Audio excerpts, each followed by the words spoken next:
دل والوں کی آنکھوں سے ایک دریا بہائے گا۔ اعوذ باللہ من الشیطان الرجیم، بسم اللہ الرحمن الرحیم۔ السلام علیکم ورحمۃ اللہ وبرکاتہ۔ موت کے سیلاب میں ہر خشک و تر بہہ جائے گا، موت کے سیلاب میں ہر خشک و تر بہہ جائے گا، ہاں فقط نام حسین ابن علی رہ جائے گا۔ کون حسین کہ جس کے بارے میں کائنات کے رسول ارشاد فرما رہے ہیں کہ حسین منی و آنا من الحسین، یعنی حسین مجھ سے اور میں حسین سے۔ آج 4 محرم کو میں بطول زہرا آپ کی میزبان قائم ٹی وی کراچی اسٹیشن سے پروگرام ذکر کربلا فکر کربلا لے کر آئی ہوں، اور ہمارے ساتھ جو ہے وہ ہماری مہمان آپ سب کی جانی پہچانی جناب ڈاکٹر ثروت عسکری صاحبہ، معروف اسکالر، مذہبی اور شاعرہ اہل بیت۔ السلام علیکم۔ وعلیکم السلام۔ آج 4 محرم ہے اور ہم آج 4 محرم کے حوالے سے آپ سے کچھ سوالات کرنا چاہیں گے۔ تو سب سے پہلے میں آپ سے جو سوال کرنا چاہتی ہوں وہ جناب مسلم بن عقیل کے بارے میں کرنا چاہتی ہوں کہ ہم ان کا ذکر بھی تھوڑا سا کریں۔ تو آپ ہمیں جناب مسلم بن عقیل کا کوفے میں آنا اور ان کے بارے میں بتائیے پلیز۔ بسم اللہ الرحمن الرحیم۔ السلام علیکم۔ میں قائم ٹی وی کے زیر اہتمام آپ کو آپ کی تمام ٹیم ممبرز کو اور آپ کے تمام ناظرین کو ماہ محرم الحرام کی تعزیت پیش کرنا چاہتی ہوں۔ فرزند رسول حسین ابن علی علیہ السلام کی شہادت پر تعزیت اور تسلیت پیش کرنا چاہتی ہوں۔ یہ آپ کا سوال بہت زیادہ اہمیت کا حامل ہے، اس لیے کہ آپ نے حضرت مسلم بن عقیل کا تذکرہ کیا ہے۔ حضرت مسلم بن عقیل کی شخصیت ایک عظیم شخصیت ہے، یعنی حضرت مسلم کی شخصیت کے بارے میں جب ہم بات کرتے ہیں تو یہ ایک ایسی شخصیت ہے جو کہ کربلا میں موجود ہی نہیں تھے، یہ کربلا گئے ہی نہیں، انہوں نے کربلا کو دیکھا ہی نہیں، مگر اس کے باوجود جب عزاداران مظلوم کربلا کے واقعے کا ذکر کرتے ہیں تو حضرت مسلم بن عقیل کے ساتھ وہی برتاؤ کرتے ہیں جو کہ کربلا میں مقیم تمام شہدائے کربلا کے ساتھ برتاؤ کیا جاتا ہے۔ حضرت مسلم بن عقیل کی بڑی عظیم شخصیت ہے، اس لیے کہ آپ کو سفیر امام حسین علیہ السلام کہا جاتا ہے۔ حضرت مسلم بن عقیل جب سفیر کی حیثیت سے کوفے میں پہنچے تو روایت یہ کہتی ہے کہ کوفے میں ابھی ابن زیاد نہیں آیا تھا، اور امام حسین علیہ السلام کے اس سفیر کا لوگوں نے بڑی گرم جوشی کے ساتھ استقبال کیا، یہاں تک کہ کئی ہزار لوگوں نے آپ کے ہاتھ پر بیعت بھی کی، اور اس حضرت مسلم بن عقیل کو نے نماز کی امامت کروائی مسجد کوفہ میں۔ لیکن روایت تاریخ یہ کہتی ہے کہ جس وقت حضرت مسلم بن عقیل مسجد کوفہ میں موجود تھے اور کئی ہزار افراد وہاں پر موجود تھے تو اس وقت سامنے سے کوئی آتا ہوا نظر آیا۔ اچھا، عرب کی گرمی، عرب کی دھوپ کی شدت، اس میں کوئی عجب بات نہیں تھی۔ عرب میں لوگ سفر کرتے ہوئے اپنے چہروں پہ نقاب ڈال لیا کرتے تھے، تو یہ کوئی عجب بات نہیں تھی، تو آنے والے کے چہرے پہ نقاب تھا۔ اچھا، اب جب آنے والے کو، کیونکہ کوفی بہت زیادہ خطوط لکھ چکے تھے، تقریباً 2000 کے برابر وہ خطوط تھے جو کہ امام علی مقام علیہ السلام کو، پھر حضرت مسلم بن عقیل نے امام علی مقام کو خط لکھ چکے تھے کہ آپ تشریف لائیے، یہاں پر لوگ آپ کے ساتھ ہیں۔ تو لوگ انتظار تھے، محو انتظار تھے کہ امام حسین علیہ السلام آ رہے ہوں گے۔ ادھر آنے والا آ رہا تھا سامنے سے آتے ہوئے۔ اچھا، جب مجمع جو تھا وہ چھلک رہا تھا اور مجمع میں نعرے لگائے جا رہے تھے، جب یزیدیت مرد آباد کا نعرہ لگتا ہے تو ساتھ میں حسینیت زندہ باد کا بھی نعرہ لگتا ہے، یعنی ہمیشہ اگینسٹ نعرے بھی ساتھ لگائے جاتے ہیں۔ تو وہاں پر صرف حسینیت زندہ باد کے نعرے نہیں لگ رہے تھے بلکہ یزیدیت مرد آباد کے نعرے بھی لگ رہے تھے۔ تو آنے والا جو تھا وہ بڑے پروگرامز لے کر آ رہا تھا کہ اس کو آنے کے بعد کیسے کوفے شہر میں اپنا انٹیلیجنس کا جال بچھانا ہے، کیسے لوگوں کے بارے میں معلومات کرنی ہے، کس طرح پتہ کرنا ہے کہ کون جانے مانے شیعان حیدر کرار ہیں، مگر اسے تو کچھ کرنا ہی نہیں پڑا، اسے تو سب کچھ بنایا مل گیا، اس کو سب کچھ اپنی آنکھوں سے دیکھنے کو مل گیا کہ کون یزیدیت مرد آباد کے نعرے لگا رہا ہے، کون حسینیت زندہ باد کے نعرے لگا رہا ہے، اس کو سارا سب کچھ بنایا مل گیا۔ اور جب وہ آنے والا قریب آیا، یہاں لوگوں کے جوش و خروش میں، لوگوں کی نعروں میں تیزی آتی جا رہی ہے، اور جب وہ آنے والا قریب آیا اور اس نے جب اپنے چہرے سے نقاب پلٹی تو لوگوں نے دیکھا کہ وہ امام علی مقام امام حسین علیہ السلام نہیں بلکہ ابن زیاد تھا۔ اور اس کے بعد جو میں مختصر عرض کروں کہ جو کوفے کا منظر نظر آیا کہ حضرت مسلم بن عقیل نے جب کوفے میں نماز پڑھا کر رخ کو پھیرا، سلام پھیر کر جب پیچھے پلٹ کر دیکھا تو ان کو کوئی نظر نہیں آیا۔ حضرت مسلم بن عقیل کے لیے آج بھی جب آپ جاتے ہیں مسجد کوفہ میں تو مسجد کوفہ کا جو باب ثعبان جو مرکزی دروازہ ہے اس کے الٹے ہاتھ پر جو آبادی ہے وہی قبیلہ بنی کندہ ہے، محلہ بنی کندہ ہے، اور یہ وہی محلہ ہے کہ جس میں حضرت مسلم بن عقیل رات کی تاریکی میں گھوم رہے تھے، اور یہاں تک کہ آپ نے ایک چبوترے سے پناہ لے لی، وہاں پہ ٹیک لگا کے بیٹھ گئے۔ اچھا، اس گھر کی مالکہ جو تھی وہ ایک زن مومنہ تھی، وہ کچھ چھلکے وغیرہ پھینکنے کے لیے باہر نکلی، اس نے دیکھا کہ ایک جوان رانا جس کا چہرہ جمال ہاشمی سے منور ہے وہ وہاں پر بیٹھا ہوا ہے۔ اس نے کہا کہ بھائی زمانہ پورا شوب ہے، تم اپنے گھر کو جاؤ۔ حضرت مسلم سر کو جھکائے بیٹھے رہے، 2 مرتبہ اس عورت نے کہا، تیسری مرتبہ جب اس عورت نے کہا تو حضرت مسلم بن عقیل اٹھ کر کھڑے ہوئے۔ حضرت مسلم بن عقیل جب اٹھ کر کھڑے ہوئے تو یہ بنو ہاشم کے خاندان کا طریقہ تھا، جس طریقے سے آج میں اور آپ یا علی مدد کہتے ہیں، تو اس زمانے کے افراد کا یہ طریقہ تھا کہ جب وہ اٹھ کے کھڑے ہوتے تو کہتے تھے یا ابو الحسن ادرکنی۔ تو حضرت مسلم بن عقیل نے بھی اپنی عادت کے مطابق کہا یا ابو الحسن ادرکنی۔ جیسے ہی اس عورت نے یہ سنا تو اس نے کہا کہ تو کیا جانتا ہے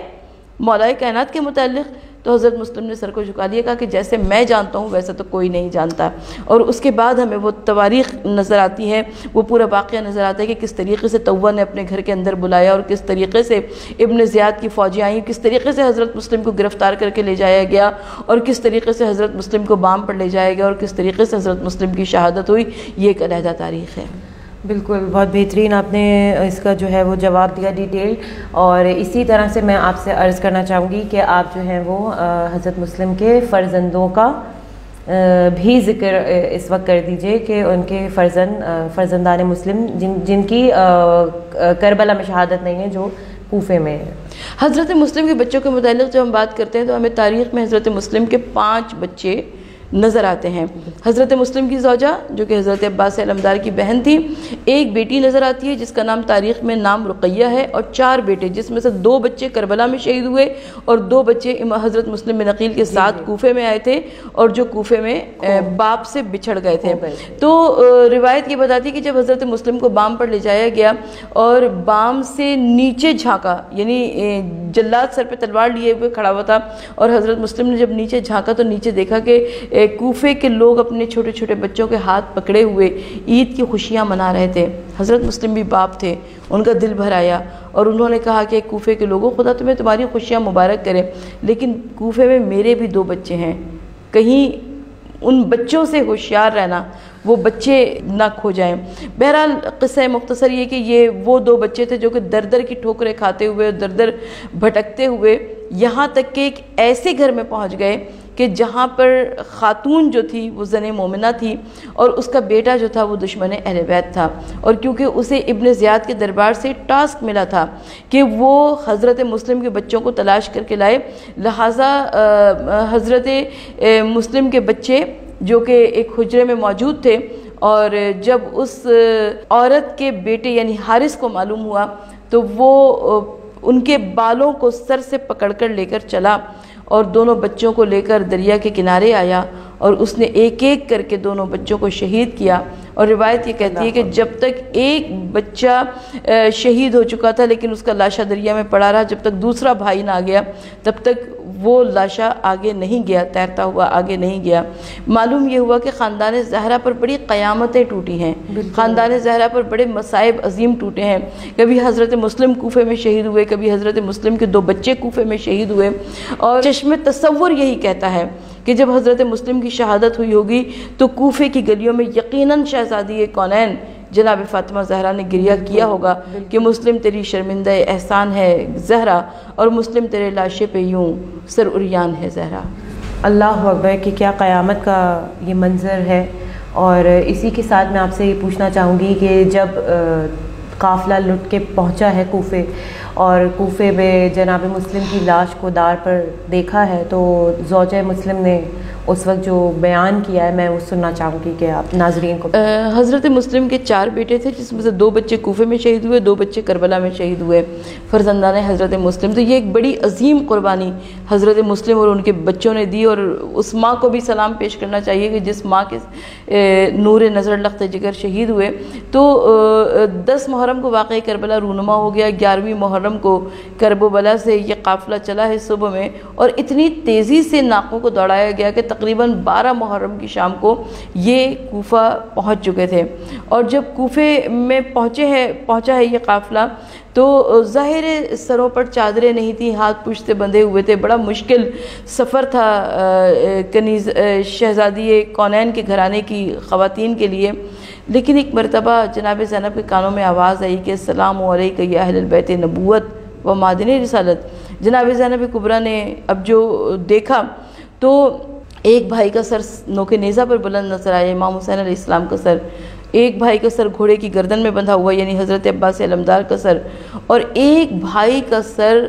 کوفے کے دروازے پر لٹکا ہوا نظر آیا یعنی حضرت مسلم بن عقیل کا سر۔ یہ ایک ایسا دردناک منظر تھا کہ جس کو جناب زینب کبریٰ نے کس دل سے دیکھا ہوگا۔ اور روایت یہ کہتی ہے کہ اس وقت زوجہ مسلم آگے بڑھیں اور آپ نے دست ادب جوڑ کر کہا کہ والی میں بازاروں میں پھرائی گئی شکایت نہیں کروں گی، میں سر سے چادر چھینی گئی میں شکایت نہیں کروں گی، لیکن بس مجھے اتنا بتا دیجئے کہ جب مدینے سے چلے تھے تو میرے 2 بچے آپ کے ہمراہ تھے، کوفے کی گلیوں میں میرے وہ بچے کدھر چلے گئے۔ یہ ایک ایسے پردرد بیان ہے زوجہ مسلم کے کہ جو آج بھی تاریخ کے صفحات پر موجود ہیں، اور یقیناً حضرت مسلم کی زوجہ کو سلام پیش کرتے رہیں گے کہ حضرت مسلم کی زوجہ حضرت عباس علمدار کی بہن اور حضرت علی ابن ابی طالب علیہ السلام کی بیٹی وہ تھیں کہ جنہوں نے دین اسلام کی بقا کے واسطے کتنی عظیم قربانیاں دی ہیں۔ بے شک اسی کے ساتھ ہم جو ہے وہ ایک بریک لیتے ہیں، بریک کے بعد پھر حاضر ہوتے ہیں اور گفتگو کا سلسلہ آگے بڑھاتے ہیں۔ کربل کی کہانی جب کوئی بھی سنائے گا، کربل کی کہانی جب کوئی بھی سنائے گا۔ وقفے سے واپس آتے ہوئے ہم پروگرام ذکر کربلا فکر کربلا کو آگے بڑھاتے ہوئے آپا سے مزید سوالات کریں گے۔ آپا میں آپ سے یہ پوچھنا چاہوں گی کہ حضرت مسلم کی شخصیت کے بارے میں ہم تھوڑا اور جاننا چاہیں گے۔ دیکھیے حضرت مسلم کی ایک عظیم شخصیت ہے، ایک تاریخی شخصیت ہے، اس لیے کہ جب ہم حضرت مسلم بن عقیل کے کردار پر نظر ڈالتے ہیں تو ہمیں یہ معلوم ہوتا ہے کہ یہ ایک ایسی شخصیت تھی کہ جس کے اوپر امام حسین علیہ السلام خود اعتماد فرماتے تھے۔ یعنی آپ نے مدینے سے چلتے ہوئے جن کو سفیر بنا کر بھیجا تھا وہ حضرت مسلم بن عقیل کی شخصیت تھی، اور حضرت مسلم بن عقیل نے اس پورے جو اعتماد تھا امام علی مقام امام حسین علیہ السلام کا، اس کو کس طریقے سے پورا ثابت کر دکھایا کہ جب آپ کوفے پہنچے ہیں تو آپ نے کوفے میں بھی امام حسین علیہ السلام کے تمام جو ان کے لائحے عمل تھے ان تمام کو پورا کیا، اور اس کے بعد جب آپ توہ کے گھر میں تھے وہاں سے گرفتار کر کے دربار ابن زیاد میں لائے گئے، تو مجھے ایک بڑا تاریخی جملہ ہے جو کہ بہت متاثر کرتا ہے، وہ یہ کہ جب حضرت مسلم بن عقیل کو لایا گیا تو حضرت مسلم بن عقیل ایسے آئے جیسے ایک شیر کی مانند آئے، جیسے ایک بپھرا ہوا شیر ہوتا ہے ایسے حضرت مسلم بن عقیل آئے۔ اور کسی نے کہا کہ دربار کا طریقہ رہا ہوگا کہ وہاں پہ امیر کو سلام کرتے تھے، تو کسی نے کہا کہ اے مسلم تم نے امیر کو سلام نہیں کیا، تو حضرت مسلم نے جواب دیا، کہا کہ میرا امیر سوائے فقط امام حسین علیہ السلام کی اور کوئی بھی نہیں ہے۔ تو یہاں پر ایک جملہ میرے ذہن میں آتا ہے، میں جی چاہتا ہے کہ اس کو عرض کروں کہ مجھے یقین ہے کہ امام حسین علیہ السلام نے اس وقت ارشاد فرمایا ہوگا کہ مسلم اب ہم دونوں اپنی اسٹیٹس کو اپنے رتبے کو تبدیل کر لیتے ہیں، یعنی جب بھی مجلس حسین کی ہوگی فرش حسین کا بچھے گا تو ہم کو غریب حسین کہا جائے گا، تم کو امیر مسلم کہا جائے گا، اس لیے کہ تم نے دشمن کے دربار میں ہمیں امیر کہہ کر مخاطب کیا۔ حضرت مسلم بن عقیل نے ایک اور اسلامی شریعت کے اصول کو بڑی خوبصورتی کے ساتھ واضح کیا کہ آپ نے اپنی وصیتوں میں یہ فرمایا کہ میں فلاں شخص کا اتنے درہم و دینار کا قرض دار ہوں، میری تلوار بیچ کر اس قرض کو واپس کیا جائے۔ یعنی یہ ایک اصول بتایا، اور اس کے بعد انہوں نے امام حسین علیہ السلام کے متعلق ارشاد فرمایا کہ کیونکہ میں انہیں خط لکھ چکا ہوں کہ وہ کوفہ آ جائیں تو ان کو منع کر دیا جائے، جس کو ظاہر دشمن نے نہیں تسلیم کرنا تھا انہوں نے نہیں تسلیم کیا. لیکن حضرت مسلم بن عقیل کی ایک عظیم شخصیت نظر آتی ہے. حضرت مسلم بن عقیل کی ایک عظیم ہم کو ایسی کمال کی شخصیت نظر آتی ہے کہ جس میں ان کی شجاعت بھی نظر آتی ہے، ان کی دلیری بھی نظر آتی ہے، ان کی حق گوئی نظر آتی ہے، ان کی بے باکی نظر آتی ہے، ان کی جرأت اظہار نظر آتی ہے. اور ان تمام چیزوں نے مل کر حضرت مسلم بن عقیل کے کردار کو تاریخ میں زندہ و جاوید کر دیا. بہترین، بہت عمدہ شخصیت حضرت مسلم کی. اس کے آگے ہم پروگرام لے کے بڑھتے ہیں.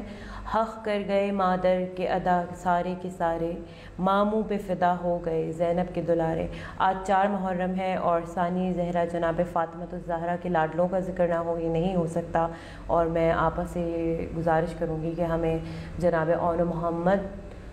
جناب زینب کے جو فرزند تھے جو کربلا میں شہید کیے گئے ان کے متعلق ہمیں تفصیل سے بتائیں. جناب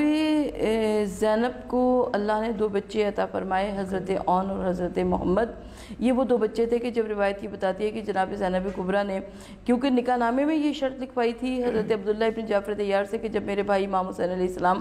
جائیں سفر پر تو مجھے ان کے ساتھ جانے دیا جائے. تو حضرت عبداللہ ابن جعفر طیار نے نہ صرف یہ کہ ان کو خود جانے کی اجازت دی بلکہ کہا کہ میری جانب سے ان 2 بچوں کو بھی ہمراہ لے کر جائیں. خود وہ علیل تھے، لہٰذا اس کی وجہ سے وہ نہیں جا سکے، کربلا کے واقعے میں موجود نہیں تھے. تو حضرت زینب کبریٰ ثانی زہرا عالیہ مقام کا جو ہمیں کربلا کی تاریخ میں